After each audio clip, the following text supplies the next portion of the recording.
Hello everyone, and welcome back to Trippy Legends. I'm so glad you've joined me tonight.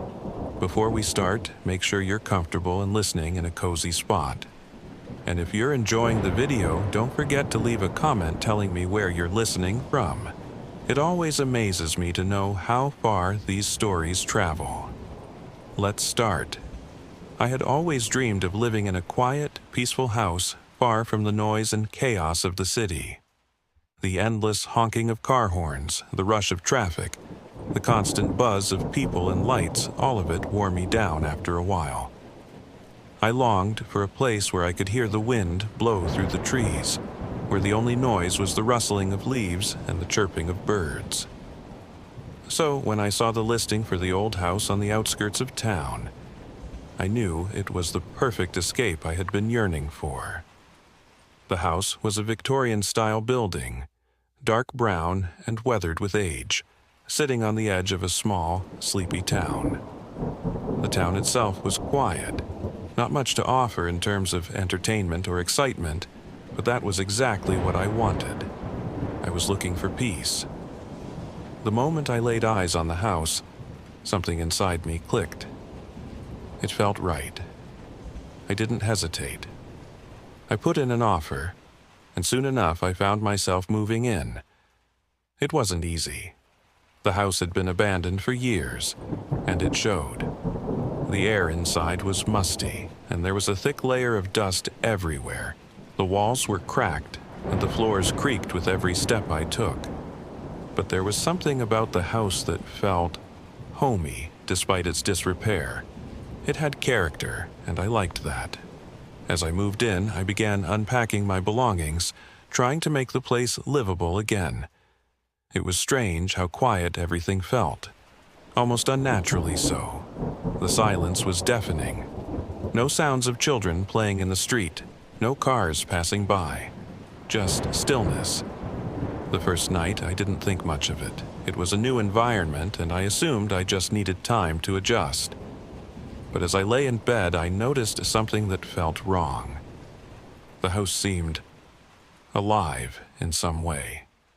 Every creak and groan of the floorboards sent a chill up my spine. It wasn't like the house was settling. It felt as though the house itself was breathing, moving, watching. I tried to shake off the feeling.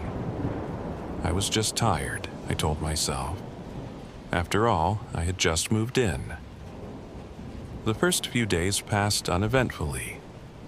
I spent my mornings unpacking and cleaning, and the evenings in front of the fireplace, trying to enjoy my new solitude. But the feeling of being watched never quite left me. I'd sometimes catch a glimpse of movement from the corner of my eye, or hear the faintest whisper of footsteps when no one was around. It was subtle at first, so easy to dismiss as my imagination. Then, one day, I decided to explore the attic. It wasn't something I had thought about before, but the curiosity gnawed at me. I had to know what was up there. The stairs leading to the attic were steep and narrow, hidden behind an old wooden door. The wood felt rough beneath my fingers as I turned the handle, and the door groaned open slowly. The attic was dark and cold. The only light came from a small, grimy window at the far end, letting in a weak beam of sunlight that barely touched the dusty floor. Cobwebs clung to every corner, and the air smelled musty, as if it had been locked away for years. But what caught my eye was a large, ornate mirror standing against the wall. It was old, with a heavy gold-framed border. Its surface was dull, like it had been forgotten, its glass fogged and streaked with grime. I couldn't help but feel drawn to it. As I approached the mirror, a chill ran down my spine. I could barely make out my reflection, and even when I did, it seemed off. The reflection was blurry, distorted. My own face appeared different, older somehow. I could feel my heart start to race, but I told myself it was just the old glass. Still, something about it unsettled me. I turned away, shaking my head, and began to leave the attic. But that was when I heard it. A whisper. Soft and faint at first, like the sound of wind through the trees, but it wasn't the wind. "Come back." I froze. My breath caught in my throat. I turned back to the mirror, but nothing had changed. The room was still empty, the mirror still foggy. I told myself I had imagined it. It was just my mind playing tricks. But when I descended the stairs and made my way back to the living room, that whisper echoed in my mind. "Come back." That night, I tried to sleep, but the strange feeling in the house only grew stronger. I heard faint tapping at the window, like someone was gently knocking.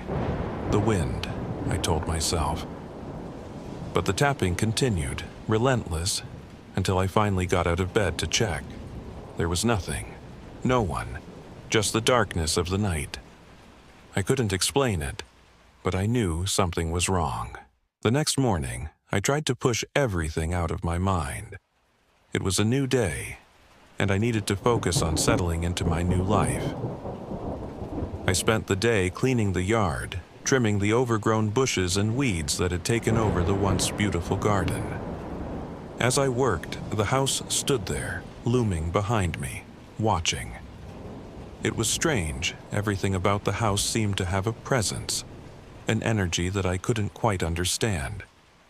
It was as if the house was alive, with its own heartbeat, pulsing through the walls. That night, the whispers came again, this time louder, more insistent. I tried to ignore them, but they seemed to come from all around me, from the walls, from the floorboards, from the mirror. The whispers filled the entire house like a dark wind swirling in my ears. "Leave. Go. Leave this place." I covered my ears, trying to block out the sound, but it wouldn't stop. The voices were everywhere now, inescapable. I stood up, my legs shaking, and moved towards the door, desperate to escape the suffocating atmosphere of the house.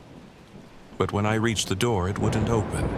The handle wouldn't budge, as though something was holding it shut. Panic set in.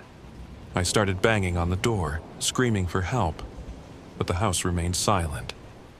It was like I was trapped inside, surrounded by an invisible force that wouldn't let me go. I turned back toward the mirror, and that's when I saw it. In the reflection, there was a figure standing behind me. A tall, shadowy figure, its face obscured by darkness. I spun around, heart pounding in my chest, but there was no one there. The figure was gone. But I knew it had been real. I had seen it. I had felt it. The house was alive. The days passed in a haze of confusion and fear. I couldn't sleep. I couldn't think straight. Every night the whispers returned. Every night the shadows grew darker. I began to see things, shapes that moved out of the corner of my eye, faces that appeared in the mirror, only to disappear when I turned around. I couldn't escape the feeling that I was being watched, followed, hunted. It was as if the house was alive, feeding off my fear. The attic was calling to me again, pulling me in like a magnet. I didn't want to go, but I couldn't resist. I climbed the narrow staircase once more, my legs weak and trembling. As I stepped into the attic, I was hit with the same cold, musty air. But this time the mirror was different. The surface was clearer now, almost as if someone had wiped the grime away. And when I looked into it, I saw something that made my heart stop. In the reflection, I wasn't alone. Standing beside me was the same shadowy figure I had seen before. Its face was clearer now, pale, with hollow eyes and a twisted grin. It stared at me, its eyes burning with something dark. I tried to turn away, but my feet wouldn't move. I was frozen, trapped in the reflection, trapped with that thing. "You belong here," it whispered, its voice cold and hollow. I couldn't breathe. The house felt suffocating, closing in around me. My heart pounded in my chest, my pulse racing. I tried to scream, but no sound escaped my lips. the mirror, the figure. They were pulling me in, drawing me closer, and then everything went black. When I woke up, I was no longer in the attic. I was lying in bed, drenched in sweat, my body shaking. The house was silent again, but the feeling of unease had only deepened. Something had changed. Something inside me had snapped. I had seen it, the thing in the mirror, the presence in the house. I knew it wasn't just my imagination. The house was alive, and it wanted me. I couldn't stay there any longer. I packed my things, rushed out the door, and never looked back. As I left, I couldn't shake the feeling that something was still watching me, waiting for me to return. But I wouldn't. Not ever again. I never went back to that house, but sometimes when I close my eyes at night, I hear the whispers. They follow me wherever I go. And the mirror. I know it's still there, waiting, watching.